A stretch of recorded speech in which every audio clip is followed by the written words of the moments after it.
சரிங்கப்பா, யோகஸ்ரீக்கு சிக்கல் தான் போல இருக்குங்க. எஸ், இந்த காணொலியை முழுக்க பாருங்க. இப்பொழுது 2வது ப்ரோமோ ரிலீஸ் பண்ணியிருக்காங்க. பட் 2வது ப்ரோமோல எனக்கு உண்மையில் உடன்பாடே கிடையாது. ரொம்ப கவலையாக தான் இருக்குது. ஸோ இந்த 2வது ப்ரோமோ பற்றின சின்ன சின்ன நுணுக்கமான விஷயங்களை நாம் இந்த ஆடியோவில் வீடியோவில் பார்க்க போகிறோம். ஸோ கட்டாயம் ஸ்கிப் பண்ணாமல் பாருங்க. ஒவ்வொரு விஷயத்தையும் நான் உங்களுக்கு தெரிவிக்கிறேன். எஸ், இந்த 2வது ப்ரோமோவில் சொல்கிற விஷயம் என்னன்னு பார்த்தீங்கன்னா, டாப் 10 கண்டஸ்டன்ட்ல 5 பேர் டிக்கெட் பின்னாலுக்கு போக போகிறாங்க அப்படின்னு விஷயத்தை அனௌன்ஸ் பண்ணியிருக்காங்க. அது ஒவ்வொரு வாரமும் ஒவ்வொரு கண்டஸ்டன்ட் பார்த்தீங்கன்னா டிரெக்டாக வந்து ஃபைனலிஸ்ட்டுக்கு போகிறதுக்கான முடிவு பண்ணியிருக்காங்க. Yes, okay. அப்போ அந்த 5 பேர் யார் அப்படின்றது தான் இப்போ மெயினான போட்டியாக இருக்க போகுது. இந்த ப்ரோமோவில் பார்த்தீங்கன்னு சொன்னால் தினேஷ்க்கு சவர் கிடைக்கிற மாதிரி போட்டுருக்காங்க. அதுக்குள்ள தினேஷ்க்கு ஒரு பெரிய ஒரு கேடயமும் கொடுக்குறாங்க. சார் எம்ஜிஆர் சார் ஃபோட்டோ போட்டுன்னு நினைக்கிறேன். ஸோ அதே மாதிரி ஸ்ரீநிதிக்கு பார்த்தீங்கன்னு சொன்னால் ஒரு ஒரு ஓடத்தில் ஒரு கிருஷ்ணர் ஃபோட்டோவை போட்டு அவங்களும் சந்தோஷமாக பேசுகிற மாதிரி ஹாப்பியாக மூமெண்ட்டில் காட்டுறாங்க. சரி, அதே மாதிரி பார்த்தீங்கன்னா ஹேமித்ரா ஏற்கனவே 1வது ப்ரோமோலையும் ஹேமித்ரா பற்றி ஃபுல்லாக போட்டதுக்கு அப்புறம் கூட ஹேமித்ரா பற்றி இந்த 2வது ப்ரோமோலையுமே அவங்கள இந்த விஷயமெல்லாம் காட்டுறாங்க. அது சிங்கப்பூருக்கு மலேசியாவுக்கு போன ப்ரோமோவாக இருந்தாலும் சோஷியல் மீடியாவில் தான் வருதுங்க. ஸோ வேறையாக வர்றது கிடையாது. சோஷியல் மீடியான்னு பார்க்கும்போது எல்லாம் ஒன்று தான். ஸோ 2வது ப்ரோமோலையும் பார்த்தீங்கன்னு சொன்னால் நம்மளோட ஹேமித்ரா போட்டிருக்கிறாங்க. ஓகே, அந்த கண்ணீர் விஷயம் அதெல்லாம் போட்டிருக்கிறாங்க. ரொம்ப சந்தோஷப்படுறோம் அப்படின்ற மாதிரிலாம் போட்டிருக்கிறாங்க. ஓகே, பட் இந்த 2 ப்ரோமோலையுமே யோகஸ்ரீயை எதுலையுமே டைட்டில் பண்ணலை அப்படின்றது ஒரு கொஞ்சம் கவலையான விஷயமா இருக்குது. ஏன்னா திவினேஷ் மேலே இப்போது அதிகமாக கை வைக்க முடியாது. ஏன்னு சொன்னால் திவினேஷ் பார்த்தீங்கன்னு சொன்னால் அடுத்தடுத்து பிளாட்டினம் ஷவர்லாம் தொடர்ந்து வாங்கிட்டு வந்தனால திவினேஷ் ஏதாவது குழப்படி பண்ணால் பிரச்சனை வரக்கூடும் இல்லையா? அது சேனலுக்கே பிரச்சனை ஆகும். ஸோ யோகஸ்ரீயை கடந்த வாரமே டார்கெட் பண்ணிட்டாங்களோ அப்படின்னு தோணுது. உங்களுக்கெல்லாம் அப்படி தோணுச்சுன்னு சொன்னால் கீழே வந்து கமெண்ட்ஸ் பண்ணுங்கள். ஏன்னா கடந்த வாரம் டேஞ்சர் ஜோனுக்கு கொண்டு வந்துட்டாங்க.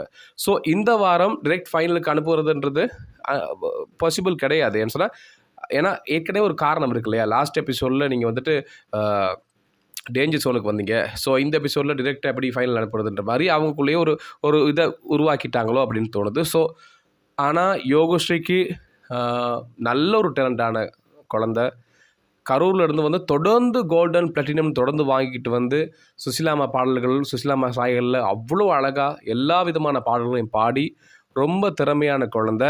இந்த கடைசி நேரத்தில் கைவிட்டுருவாங்களோ அப்படின்னு தோணுதுங்க. ஸோ ஏன்னா அந்த குழந்தைக்கு மக்கள் சப்போர்ட் கட்டாயம் தேவை இல்லையா? இப்போ என்னுடைய வீடியோஸ் கீழே வந்து நிறைய பேர் கமெண்ட்ஸ் பண்ணுறீங்க, யோகஸ்ரீ நல்ல ஒரு பாடும் கூடிய திறமை, மன்னவனே அல்லாமல் என்னங்க பாடினாங்க அந்த குழந்தை, அடடா அவ்வளோ அழகாக பாடுறாங்க இந்த குழந்தை. லாஸ்ட் எபிசோடில் அந்த மாதிரி ஒரு கஷ்டமான ஒரு பாடலை கொடுத்து அதுக்கப்புறம் பார்த்தீங்கன்னா அந்த பாடலோட பார்த்தீங்கன்னா நிறைய குறைகள் சொல்லி ஸ்ருதி போயிடுச்சுன்னு சொல்லி டேஞ்சர் ஜோனில் கொண்டு வந்து நிப்பாட்டி டேஞ்சர் ஜோன்லேருந்து முதல்ல வந்து அவங்கள உள்ளுக்கு எடுத்தாங்க. இருந்தாலும் அவங்க சொன்ன விஷயம் பழைய நீங்கள் நல்லா பாடினீங்க, ஸோ இப்போ கொஞ்சம் குறைஞ்சிட்டு வர்றீங்க அப்படின்ற ஒரு விஷயத்த காட்டியிருக்கிறாங்க இல்லையா?